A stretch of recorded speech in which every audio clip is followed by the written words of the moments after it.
অহংকারের পতন। অনেক বছর আগে একটি গ্রাম ছিল যার নাম ছিল শ্যামনগর।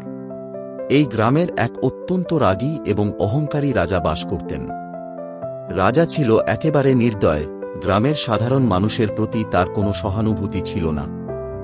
গ্রামবাসীরা যখন ফসল ফলাত, রাজা সবকিছু কেড়ে নিত, তাদের জন্য অল্প কিছু পরিমাণ রেখে দিত। সে কাউকে মানুষ বলে মনে করত না এবং তাদের অবজ্ঞা করত। তবে এক বড় সমস্যা ছিল, রাজার কোনো সন্তান ছিল না।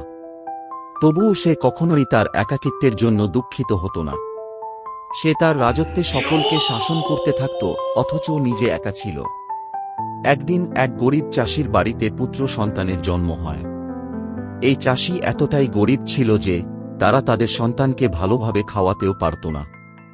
সেই হতদরিদ্র ব্যক্তি সাহায্য চেয়ে রাজার কাছে গেল, কিন্তু রাজা তাকে ফিরিয়ে দিল এবং বলল, যে ছেলেকে ভালোভাবে খাওয়াতে পারবে না তো জন্ম দিয়েছিলে কেন?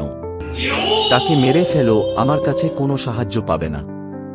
এসব কথা শুনে গরিব চাষিটি হতাশ হয়ে গ্রাম ছাড়ল এবং অন্য জায়গায় গিয়ে তার ছেলেটিকে মানুষ হিসেবে গড়ে তুলল। তার ছেলের নাম ছিল জয়বিজয়। দেখতে দেখতে 20 বছর কেটে গেল। জয়বিজয় এখন যুবক। একদিন রাজা ভয়ানক অসুস্থ হয়ে পড়লেন। তার স্ত্রী অনেক আগেই মারা গেছেন এবং তাকে যত্ন করার কেউ ছিল না। বহু চিকিৎসক ও বৈদ্য দেখানো হল, কিন্তু কিছুতেই তার অসুখ সারে না।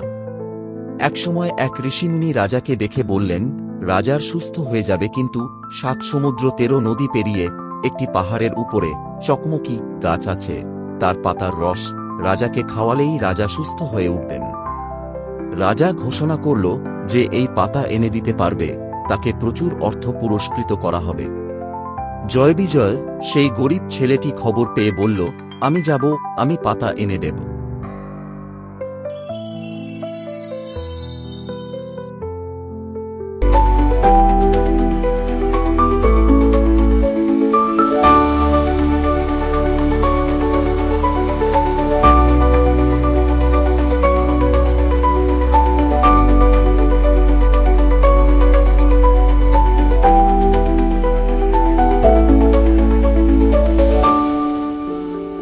জয়বিজয় 7 সমুদ্র 13 নদী পেরিয়ে সেই পাহাড়ে উঠে চকমকি পাতাটি সংগ্রহ করল এবং রাজাকে এনে দিল। রাজা যখন সেই পাতার রস খেয়ে সুস্থ হয়ে উঠল, তখন রাজা তার সুস্থতার জন্য জয়বিজয়কে পুরস্কৃত করতে চাইল। কিন্তু জয়বিজয় বলল, আমি কোনো পুরস্কার চাই না, আমি শুধু আপনাকে সাহায্য করেছি। রাজা তখন জানতে চাইল, তুমি কে? তুমি এত সাহসী কিভাবে হলে? জয়বিজয় তার পরিচয় দিল, আমি সেই গরিব চাষির ছেলে যাকে আপনি একদিন মেরে ফেলতে বলেছিলেন। আমি সেই গরিব ছেলে, আজ আমি আপনার সুস্থতার জন্য সাহায্য করেছি। এ কথা শুনে রাজা শোকাহত হয়ে পড়ল। তার অহংকার ভেঙে গেল। সে বুঝতে পারল যে গরিব ধনী, বড় ছোট সকলেই এক।